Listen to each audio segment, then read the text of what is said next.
¿Qué es un problema? ¿Qué es lo que hace complejo un problema? Estas son algunas de las preguntas que se pretende responder en el presente artículo por medio de los aportes de Michel Foucault, Edgar Morin, Jean Piaget y Rolando García. Los orígenes de la complejidad pueden remontarse hasta el Nuevo Espíritu Científico publicado en 1934 por Bachelard. Posteriormente, Weber, en una obra prácticamente esotérica, Science and Complexity, publicada aproximadamente 3 lustros después, continuó con esta idea de pensamiento. Este libro mencionaba cuáles podrían ser la síntesis entre el pensamiento que iba desde Galileo hasta el presente. Fue un hito particularmente relevante en la ciencia. La complejidad abarca prácticamente todo, aunque no necesariamente todo tiene que ser complejo. Puede complejizarse cada uno de los elementos que se quiera, pero esto puede llegar a hacerse de una manera muy forzada. Debido a que tanto en la ciencia como en la vida cotidiana existen procesos cognitivos que exigen la resolución de dificultades, se les llamó desde un inicio de una manera. Para el caso presente se les llama problemas. Sin embargo, un problema tiene un proceso. Debe de identificarse y posteriormente debe de analizarse cuáles son los límites de estos para finalmente saber cómo se va a atacar. Asumiendo que los problemas estén dentro de una organización, debe saberse si la organización está adaptada o no para solucionar problemas de nivel complejo. Para hacerlo se tiene que seguir un proceso. Problemas. Complejidad. Organización. ¿Qué es un problema? Para lograr una definición adecuada sobre qué es un problema, se separa inicialmente en 3 elementos. Del problema y la problematización. La problematización en la crisis ambiental. Procesos de problematización y sistemas de pensamiento. Primero, del problema y la problematización. Si se argumenta que un problema no existe, entonces se está negando la existencia por sí misma del problema. Sin embargo, esta construcción es contraintuitiva a la evidencia epistemológica y constructivista. La noción de que debe de analizarse cuál es la problematización, y de que el concepto mismo de problema y problematización no son intercambiables, produce una separación entre el objeto, el sujeto y el proceso. Existen 4 convergencias epistemológicas. Se destaca que tanto Piaget como Foucault ponen el interés analítico en el estudio de procesos. Ambos pensadores otorgan importancia al lugar de la acción en el desarrollo y comprensión de los procesos. En este punto es donde se conduce a analizar que la problematización es diferente que las acciones o prácticas que problematizan, es decir, aquello que detecta el problema. Las construcciones teóricas de Piaget y Foucault constituyen estrategias complementarias para superar el dualismo cartesiano entre el sujeto y el objeto. Se dice que el lado problematizado no puede existir antes de una actividad problematizadora, es decir, aquello que detecta el problema. Hay un pensamiento complejo que permite entender al problema como producto de un proceso y el problema como un proceso. Por ejemplo, en este diagrama puede observarse cómo el problema crea una problematización, es decir, el proceso de detección del problema, mientras que los diferentes productos van a generar procesos. Se está tomando a una organización que contiene problemas frente a los productos y los procesos frente a la problematización. En otras palabras, el problema es el resultado de una génesis problematizadora. Más fácil aún, yo como pensante detecto el problema. Al yo pensar estoy actuando, es el proceso de detección del problema, y al detectar que hay un problema se sabe que existe ese producto, el problema es el producto. Este es una especie de bucle infinito. Precisamente esta postura tiene una secuencia epistemológica: verbo entonces adjetivo entonces sustantivo. Segundo, la problematización en la crisis ambiental. La crisis ambiental realmente existió desde que se empezó la actividad económica a escala industrial con la revolución del vapor en finales del siglo XVIII. Sin embargo, fue hasta alrededor de los años 70 del siglo pasado que se empezó a tomar como una necesidad tanto política como pública. La razón de que se tardara tanto en hacerse esta detección fue que el proceso científico tardó bastante en llegar a los oídos de los políticos. En otras palabras, empezó a existir una mayor presencia de los expertos, es decir, de las personas que hacen el proceso de encontrar el problema y presentarlo, hacia los políticos, es decir, los agentes encargados de solucionar los problemas. En este punto se pueden detectar características de los procesos de problematización. Es un problema social y epistémico. En este proceso se emerge y se construyen prácticas y discursos para estrategias heterogéneas, y depende de cada uno de los sujetos. Inicia el desarrollo de nuevos modos de ver al mundo. En un proceso retroactivo, genera nuevos sujetos para detectar nuevos tipos de problemas. Se generan distintos saberes y estrategias de poder. Tercero, procesos de problematización y sistemas de pensamiento. El concepto de sistema de pensamiento alude al proceso mental y social, cultural y cognitivo a través del cual los individuos, los grupos y las sociedades humanas problematizan una experiencia. El concepto de sistema de pensamiento guarda precisos vínculos teóricos con lo que Jean Piaget y Rolando García denominaron marco epistémico, con el concepto de juegos de verdad acuñado por Michel Foucault y con la noción de paradigma empleada por Edgar Morin. Un marco epistémico es un sistema de pensamiento tácito que condiciona las teorizaciones sin determinar su contenido. Piaget y García utilizan el concepto de marco epistémico en un sentido análogo al de cosmovisión o Weltanschauung para referirse a la unión de paradigmas sociales y paradigmas epistémicos. Un marco epistémico funciona como una ideología que condiciona el desarrollo ulterior de la ciencia. Dicha ideología funciona como obstáculo epistemológico que no permite desarrollo alguno fuera del marco conceptual aceptado. Piaget y García argumentan que las revoluciones científicas y las revoluciones de pensamiento comprenden una reorganización de los marcos epistémicos. Un sistema de pensamiento está regulado por un juego de verdad el cual comprende las reglas según las cuales, y respecto de ciertos asuntos, lo que un sujeto puede decir depende de la cuestión de lo verdadero y de lo falso. Un juego de verdad es el conjunto de reglas que regulan cómo atribuir la verdad a los enunciados, los discursos y las prácticas. Los cambios en los sistemas de pensamiento corresponden con cambios en los regímenes de verdad. Para Edgar Morin, un paradigma alude a los principios organizadores que regulan las operaciones de unión y de separación entre ideas, creencias o conceptos.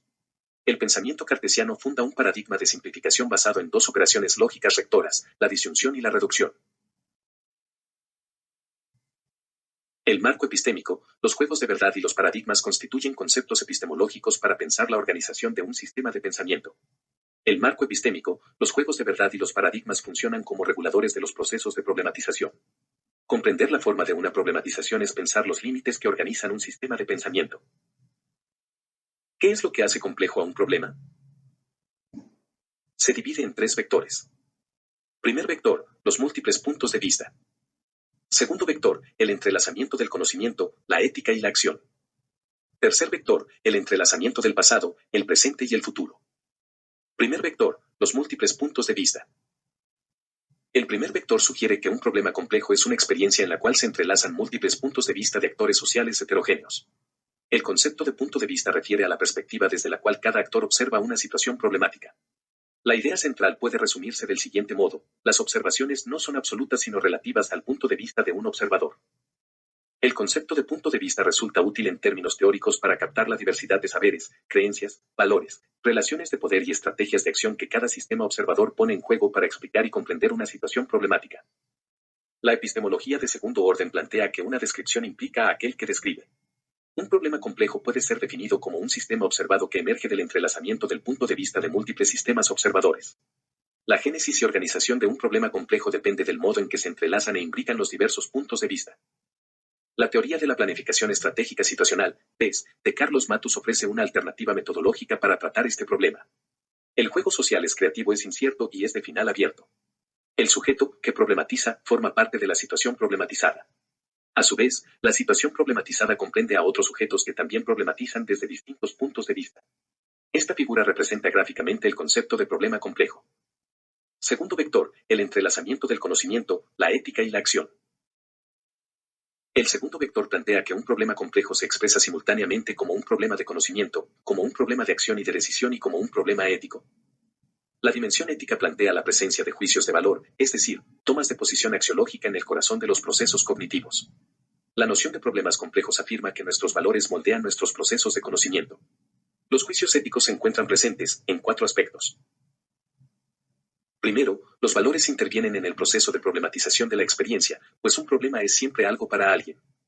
Segundo, el sistema de valores y el marco normativo guían aunque no determinan una investigación científica de carácter empírico. Tercero, en un problema complejo no es posible separar el componente fáctico del componente axiológico. Los valores éticos intervienen decisivamente en el diseño de los futuros deseables que se plantean como escenarios alternativos al estado actual del sistema. La dimensión pragmática sugiere que los problemas complejos nos interpelan tanto en términos éticos como prácticos. El enunciado algo no está bien presupone un marco normativo o un sistema de valores a partir del cual se valora una experiencia y se juzga como no deseable. El enunciado algo debería hacerse es un llamado a la acción. Ambos enunciados pueden relacionarse de la siguiente forma: debemos actuar porque esto no está bien. Puede argumentarse que los valores influyen tanto en el conocer como en el hacer, es decir, modulan tanto los procesos cognitivos como el diseño de cursos de acción. La dimensión pragmática de un problema complejo implica el diseño de estrategias de acción para intervenir sobre el estado actual de un sistema y hacer que evolucione hacia un estado más deseable en el futuro. Toda acción sobre un problema complejo presupone una finalidad, es decir, un objetivo o meta que se busca alcanzar. Debe quedar claro que no puede haber estrategia de acción para transformar un problema complejo si no se plantea con relativa claridad el sentido de dicha transformación, es decir, el futuro que se desea construir como estado alternativo a la situación presente. La dimensión pragmática permite caracterizar a los problemas complejos simultáneamente como problemas de acción, problemas de decisión, problemas de planificación y problemas de gobierno. La dimensión epistémica puede resumirse en este interrogante: ¿cómo construir conocimiento que permita explicar la complejidad de un problema? Los problemas complejos son complejos porque son difíciles de comprender y explicar. ¿En qué reside dicha dificultad epistémica? Con un espíritu de síntesis puede argumentarse que los problemas complejos presentan las siguientes características: múltiples escalas temporales, múltiples duraciones, múltiples escalas espaciales, múltiples niveles de organización, múltiples procesos. La complejidad epistémica de un problema está relacionada con tres aspectos que permiten caracterizar dicha complejidad: complejidad evolutiva, complejidad organizacional, complejidad metodológica. Tercer vector: el entrelazamiento del pasado, el presente y el futuro. El tercer vector sostiene que un problema complejo supone el entrelazamiento de múltiples tiempos, el pasado, el presente y el futuro. La interrelación entre estas dimensiones temporales puede ser abordada mediante 5 preguntas metodológicas orientadoras. ¿Cuál es la situación problemática que se pretende abordar hoy? Dimensión presente. ¿Cuáles son las consecuencias futuras si continúa la tendencia de la situación actual? Dimensión del presente tendencial. ¿Cómo y por qué se ha llegado a la situación actual? Dimensión histórica. ¿Cuál es la situación alternativa que se desea construir en el futuro? Dimensión del futuro deseable. ¿Es factible la situación futura deseable? Dimensión del futuro posible. Conclusiones. Debido a que las conclusiones son muy detalladas y hacen un resumen muy complejo de resumir, se coloca de manera textual, aunque narrado. El concepto de problemas complejos propuesto no tiene un alcance universal y tiene límites precisos y no resulta aplicable a cualquier situación, ya que no todo problema es complejo ni debe ser considerado como tal. El alcance conceptual de complejo queda comprendido en: la situación involucra múltiples actores sociales con puntos de vista heterogéneos sobre la cuestión. La situación se presenta conjuntamente como un problema de conocimiento, como un problema de acción y como un problema ético, y la historia pasada de la situación resulta relevante para conocer la situación presente del problema y se trata de diseñar estrategias de acción para construir futuros alternativos. La noción de problemas complejos constituye un concepto puente que pretende enlazar los desarrollos teóricos y metodológicos del enfoque de la complejidad con los problemas concretos de las sociedades contemporáneas. La mayoría de las situaciones relevantes en términos sociales, humanos, políticos, ambientales y éticos pueden ser conceptualizadas como problemas complejos. El concepto de problemas complejos permite desarrollar un vínculo constructivo entre los distintos enfoques teórico-metodológicos de la complejidad. El concepto de problemas complejos delinea un espacio de trabajo para el desarrollo de convergencias y complementariedades epistemológicas, teóricas y metodológicas entre el pensamiento complejo, las ciencias de la complejidad y la teoría constructivista de los sistemas complejos. El pensamiento complejo brinda herramientas epistemológicas para pensar la complementariedad y el antagonismo entre los procesos de conocimiento, los procesos de acción y los procesos éticos implicados en la noción de problemas complejos. Las estrategias de modelado y simulación de sistemas complejos pueden resultar pertinentes tanto para analizar la dinámica de los problemas complejos como herramienta para las prácticas de planificación y gobierno de tales problemas. Un problema complejo es susceptible de ser investigado a través de una estrategia interdisciplinaria como la que fundamenta García en su teoría de los sistemas complejos. El concepto de problemas complejos requiere de una nueva alianza entre las ciencias y la política. La historia del pensamiento occidental puede ser pensada como la historia de la controversia entre la ciencia y la política, la cual ha conducido a la desvinculación de los problemas de conocimiento y los problemas de la acción, a la separación entre la razón teórica y la razón práctica, a la desunión entre ciencia y ética. La idea de problemas complejos plantea implicancias tanto epistémicas como políticas que desafían nuestro modo de pensar y hacer ciencia y de pensar y hacer política. Finalmente, cabe preguntarse, ¿qué tipo de prácticas científicas, políticas y educativas es necesario estimular para tratar problemas complejos?